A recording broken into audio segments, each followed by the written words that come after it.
네, 안녕하세요. 북극성단입니다. 오늘은 되게 짧게 설명을 드릴게요. 27일 금요일 아침 9시 장이 시작이 됐고, 26원이 시가로 시작이 됐습니다. 먼저 이야기를 드린 가 없어서 이제 CBDC에 대해서 일단 설명을 한번 드려야 될 것 같은데, CBDC란 Central Bank Digital Currency라고 하는 중앙은행이 발행하는 디지털 현금 같은 겁니다. 그래서 현금의 디지털 버전처럼 국가가 직접 책임지는 돈이에요. 그래서 보통 법정 통화, 예를 들어서 원이나 달러 같은 것처럼 1대1 가치로 움직이게 설계를 해놨습니다. CBDC 종류 중에는 크게 두 가지 종류가 있는데, 리테일 CBDC가 있고 홀세일 CBDC가 있습니다. 리테일 CBDC 같은 경우는 국민, 기업이 일상 경제에 쓰는 형태이기 때문에 현금 대체적인 느낌이고요. 홀세일 CBDC 같은 경우는 은행이나 금융기관끼리 결제나 청산해서 도매 결제 또는 국채 결제 등에 쓰는 형태입니다. 그래서 XRP 레저 기반 CBDC라고 한다면 XRP가 꼭 들어가는가가 여기가 중요해지는데, 케이스 A는 XRP 레저 기술만 쓰는 경우는 XRP가 불필요합니다.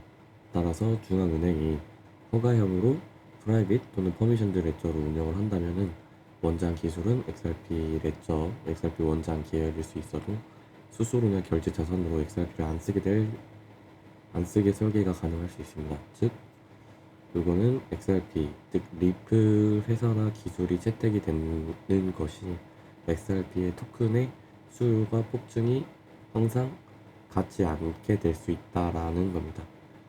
케이스 B에 대해서 설명을 드리겠습니다. 공개 XRP 렉저와 직접 연결해서 상호 운용되는 경우는 XRP가 끼어들 여지가 있습니다. 그래서 CBDC가 공개 XRP 렉저 또는 그와 매우 가까운 구조로 상호 운용, 예를 들어서 브릿지나 인터럽 된다면 그때는 거래 라우팅이나 브릿지 유동성에 XRP가 쓰일 여지가 생깁니다. 이것도 정책 설계 규제에 따라서 XRP 가격과 항상 맞아떨어지는 비례관계는 아닙니다. 비례관계에서 확정은 아닙니다. 케이스 C는 XRP를 브릿지 자산으로 공식이나 준공식 활용해서 XRP의 수혜를 최대시키는 방식입니다. 서로 다른 CBDC 통화 간 교환에서 중간 매개 브릿지 에셋으로 XRP를 적극 쓰면은 호재가 크게 될 수 있습니다. 요거는 XRP의 수요를 크게 높인다는 얘기죠. 하지만 그거는 이제 조금 어느 정도 현실성이 떨어지는 방안이라고 생각을 하고 있습니다. XRP가 CBDC의 흐름에 낀다면 장점이 뭐냐면, 첫 번째로 초고속 결제나 정산이 가능해집니다. 그래서 XRP 레저는 빠른 확장성과 낮은 비용을 강점으로 내세워서 크로스보더 국경 간 결제나 정산에 맞는 그림이 나오고 있습니다. 두 번째로 브릿지 유동성의 수요가 가능해집니다. CBDC끼리 직접 환전, 정산하려면은 유동성 풀과 연결이 필요한데, 이제 XRP가 중간다리 역할로 설계가 되면은 거래량이 증가할 것입니다. 따라서 유동성이 필요로서 증가가 되고 토큰의 수요나 활용 스토리가 강해질 수 있습니다. 세 번째로는 네트워크 효과입니다. 여러 국가나 은행이 상호 운용 레일을 공유하면은 한 번 깔린 레일이 이제 계속 쭉 운용이 될 확률이 높다 보니까 XRP 레저 계열이 그 레일이 된다면 장기 호재 서사가 생깁니다. 여기서 CBDC가 항상 장점만 있지 않고 단점도 있는데, 예를 들면은 첫 번째로 아까 전에 말씀드렸던 것처럼 기술 채택이 XRP 가격이랑 바로 직결이 안 될 수도 있습니다. 그래서 XRP가 실제로 쓰이지 않는 경우가 되면은, 그러니까 XRP 레저는 쓰이는데 XRP가 사용이 안 되는 경우가 된다면은 가격으로 직결이 안 될 수 있습니다. 두 번째는 중앙은행은 약간 통제나 검열 또는 이제 거버넌스, 이제 정부 쪽에 되게 또 선호가 되어 있기 때문에, 국가 돈이잖아요. CBDC를 한다라고 하면은 센트럴 뱅크이기 때문에, 따라서 뭐 AML, 뭐 KYC, 동결이나 회수, 정책 금리, 프로그램 지급 등 통제 기능이 되게 중요해집니다. 이 방향이 근데 이제 탈중앙 토큰이라는 서사랑 이 충돌을 할 수가 있고, 결론적으로는 XRP를 공식 브릿지로 쓰는 걸 꺼려할 수도 있게 됩니다. 세 번째는 규제 리스크입니다. CBDC가 커질수록 민간 코인 결제나 브릿지에 대해서 규제가 더 강해질 수도 있습니다. 예를 들어 특히나 이제 레일이죠. 아까 전에 말씀드렸던 먼저 깔린 레일이라고 한다면은 그거에 대한 규제가 훨씬 더 많을 수도 있어요. 네 번째는 경쟁 레일이 많은 겁니다. 스위프트, 물론 이제 XRP가 스위프트 쪽에 들어가 있기 때문에 그렇게 큰 방향은 아니지만은 스위프트도 뭐 자기들만의 스테이블 코인을 개발을 해가지고 이제 레일을 깔아보고 싶다라고 한다든지, 아니면 ISO 2002 기반에서 레일이 깔아져 있는 거라든지, 다른 스테이블 코인 결제망이라든지, 다른 체인이나 은행의 컨소시엄 등 CBDC 상호 운용 레일이 이제 경쟁이 치열하다면 승자 독식이 아닐 수도 있다라는 반영입니다. 또한 이제 가격 측면에서 기대가 선반영이 됐는데 실망의 패턴의 위험이 있기 때문에 과대 해석이 되기 전에 이러한 실망이 되지 않아야 되는 게 가장 큰 목적이라고 생각을 합니다. 자, 이제 제가 오늘 말씀드린 내용이랑 무슨 연관이 있냐면은 이제 USA 투데이 기사에서 이제 리플과 XRP가 CBDC 추진에 언급이 되었으면서 이에 대한 장단점 및 미국의 CBDC 추진 가능성을 검토하고 있다고 합니다. 그래서 XRP와 리플이 중앙은행 디지털 통화 내에서 어떻게 강조되는지에 대한 최신 정보를 제공할 예정이고요. 또한 여기 레이 달리오라고 하시는 분이 계신데, 레이 달리오가 트럼프 가문이 리플과 협력해서 은행 및 금융 시스템을 재작성하고 있으며 이는 정부 통제 메커니즘이 될 거라고 언급을 했습니다. 브래드 갈링하우스가 도널드 또는 에릭 트럼프를 만났고, 리플은 XRP 원장의 개인정보 보호 인프라를 구축하고 있다고 하고 있습니다. 또한 게리 랜슬러가 리플을 고소한 시점에 블록체인 디지털 신원에 대한 MIT 강연을 했다는 점을 언급하면서 우연의 일치에 의문을 제기를 했습니다. 트럼프가 암호화폐 기술을 사용해서 은행 시스템을 업그레이드할 것이라고 말을 했고, 브래드 갈링하우스는 리플이 전체 은행 시스템을 재작성하고 있다고 언급이 됐습니다. CBDC는 디지털 화폐로서 쉽고 즉각적인 거래가 가능하고 머니마켓 펀드와 유사할 것이라고 예상이 되죠. 그래서 프라이버시가 대신 이제 중앙 통제 동맹이기 때문에 프라이버시가 없고 정부의 효과적인 통제 메커니즘이 될 것이면서 모든 거래가 정부에 알려질 것이라고 됩니다. 이게 사람들이 가장 이제 좀 부정적으로 받아들이는 시점이죠. 그래서 CBDC는 빠르고 안전하면서 추적하기 쉬운 새로운 유형의 돈으로서 사람들이 돈을 지불하고 보내고 저축하는 방식을 바꿀 수 있다라고 생각을 합니다. 또한 CBDC는 정부 지원을 받으면서 중앙 집중식 또는 허가된 시스템을 사용하므로 비트코인과 같은 암호화폐와는 조금 다른 길을 걷게 될 수가 있어요. 중국이나 스웨덴, 바하마 등 여러 국가에서 이미 CBDC를 사용을 하고 있다고 보도가 되고 있습니다. 그래서 CBDC는 국가 결제를 개선하여서 느리고 비싼 국경 간 거래를 빠르고 저렴하게 만들 잠재력이 있죠. 또한 CBDC는 금융 포용성을 높여서 은행 계좌가 없는 사람들도 금융 시스템에 참여할 수 있도록 도울 수 있어요. 그래서 정부는 CBDC를 통해서 경제 움직임을 추적하여 금융 위기에 또 신속하게 대응하고 또 나아가서 더 나은 경제적 선택을 할 수 있게 도와주는 역할도 하고 있습니다. 그래서 CBDC가 사람들이 중앙은행에 직접 돈을 보관할 수 있게 하여 은행 운영 방식에 변화를 줄 수 있고, 또 CBDC가 암호화폐를 대체하지는 않지만은 암호화폐 사용 방식을 바꿀 것이며, XRP와 같은 암호화폐는 CBDC 네트워크를 연결을 해서 국제 결제를 원활하게 하는데 기여를 할 수 있다라고 보여집니다. 네, 리플은 중앙은행 디지털 통화 기술의 선두 기업이죠. 이제 옛날부터 계속 디지털 통화 기술의 선두 기업으로 계속 달려왔고, 백악관 회의에도 지속적으로 참여를 하고 있어요. 이거는 이제 회의뿐만이 아니라 다른 쪽으로도 회의에 지속적으로 참여를 하고 있다라고 하고 있습니다. 그래서 리플은 백악관 스테이블 코인 회의 및 명확성 회의에 참석을 했고, 이번에 2월 19일에 있었던 일이죠.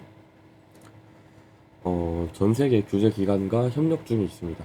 말했듯이 이제 유럽 쪽 룩셈부르크를 기반으로 해가지고 여러 이제 유로 쪽 스테이블 코인을 만들 때 먼저 XRP 레저를 사용을 했고, 또 중동 쪽에서도 다이아몬드를 비롯해서 다른 이제 자산들을 토큰화 하는데 되게 일조를 하고 있죠.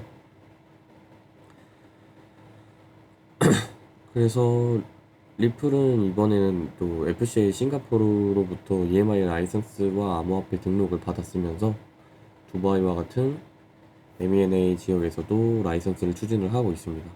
이로 보면은 전 세계 금융기관이나 규제기관 및 중앙은행과 협력해서 암호화폐 및 블록체인 규제 프레임워크를 형성하고 있다고 보여지고 있죠.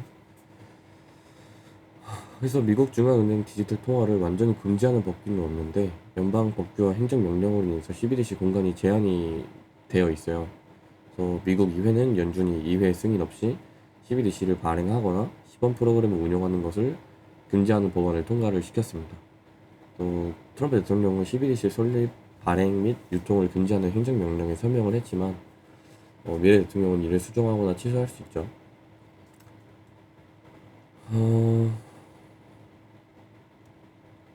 그래서 리플과 XRP는 도매 중앙은행 디지털 화폐 및 스위프트 GPI 이니셔티브와 가장 관련 있는 기술 중 하나예요. 그래서 리플은 중앙은행이 XRP 레저에서 도매 CBDC를 발행할 수 있도록 전용 플랫폼을 제공을 하고 있고요. 이미 XRP 레저를 사용해서 도매 및 소매 또는 국등 간 결제를 위한 안전하고 효율적이며 확장 가능한 CBDC 인플라를 제공을 하고 있다고 보여집니다. 리플은 이미. 그래서 인터렉처 프로토콜은 다른 디지털 통화 및 금융 시스템을 연결하는 상호 운용성 및 국경 간 결제를 가능하게 하는 건데, 여기서 보안 및 규정 준수도 이제 지원을 하겠죠. 그래서 인터렉처 프로토콜을 통한 상호 운용성이나 게이트웨이 모듈을 통한 연결성, 덱스를 통한 탈중앙화 거래, 그리고 페더레이티드 사이체인을 통한 확장성 등이 리플의 핵심 기능이라고 보여집니다. 그래서 XRP는 이제 온 디맨드 유동성을 제공을 해서 노스트로 계정에 묶여있는 글로벌 유동성을 해소를 하고 국경 간 결제에서 브릿지 통화 역할을 할 것이라고 일단 많은 분들이 예측을 하고 계세요. 그래서 XRP의 수요는 글로벌 결제 지원 시 이제 또 폭발적으로 증가를 할 것으로 보이며, 브릿지로서의 유용성을 위해 높은 가격이 필요하다라는 건 이제 이전에도 제가 계속 말을 해드렸지만, 브릿지로서의 유용성이 있으려면 지금 가격으로는 안 됩니다. 조금 더 높은 가격이 필요해요. 왜냐면 수량이 많아지게 되면 그 사이에서 나가는 가스비도 있고 여러 팩터들이 많아가지고 높은 가격이 필요를 하게 됩니다.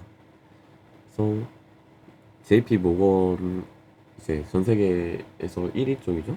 1위 은행 쪽 기업인데 1위가 아닌가 이제? 어쨌든 간에 JP 모건은 이제 XRP와 리플을 CBDC 시대의 거물이라고 불렀으면서 CBDC는 좋든 싫든 간에 다가오고 있는 미래라고 언급을 했습니다.